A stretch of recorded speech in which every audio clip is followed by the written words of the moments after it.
আমার মায়ের বিচারটা হইলে কষ্ট তো আমি ইয়া করে সাফল্য হইয়াম। আমার সাথে আল্লাহ ছাড়া কেউ নাই, আল্লাহ আছে। আর যে 11 বছর আমার কেসটা কিছু হয়নি। আমি কি চাই? আমি চাই আমার মায়ের বিচারটা হোক। আমি তো ওই কষ্ট করছি, মেয়ের সুখের লাগে আমি সুখ পাই না, অঙ্ক কষ্ট ভোগ করতেছি। আমি আমাকে 10 মিনিটও খারিয়ে থাকতে পারি না। আমি 5টার সময় গিয়ে খাইলে রাতে 3টা তোমার শিকারিয়ে থাকছি। কইছি মেয়ে যদি আমার ইয়া হয় তাহলে তো আমি সুখ হই, আমার মেয়ে আমার সুখ দিব। আমি তো অঙ্ক কষ্ট আছি। আমি দেশবাসীর কষ্ট করে আমার মেয়ে না পাই না, আমি কষ্ট আছি। আমার মায়ের বিচারটা হইলে কষ্ট তো আমি ইয়া করে সাফল্য হইয়াম। আদালত আমাকে ডাকছিল আজকে। আসামি একজন ধরে আনছে, আনার পর তাকে 7 দিনের রিমান্ড চাইছে আদালত।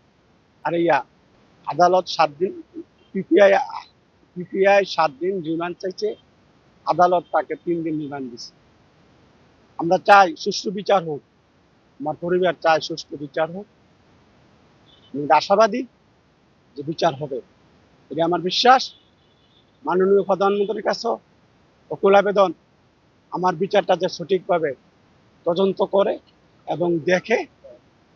আমি খুব খুব অসহায়, আমার সাথে আল্লাহ ছাড়া কেউ নাই, আল্লাহ আছে।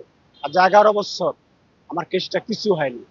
এতদিন এই সরকার আসার পর এখন কেসটা আদালতে উঠছে।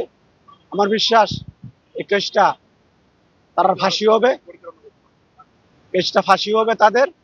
আর এখন যারা আছে তারাও এটা খুব দেখতেছে, এটা আমার বিশ্বাস। আর আমার পরিবারও এই বিচারটা হোক, ফাঁসি হোক। পুরা দেশবাসী, পুরা দেশবাসী এই বিচারটা চায়, পুরা বিশ্ব চায় এই বিচারটা হোক। অনুহত্যা, এই বিচারটা যায় 11 বছর, বিচারটা হয় নাই। আমি আশাবাদী বিচারটা হবে, এটাই আমার বিশ্বাস।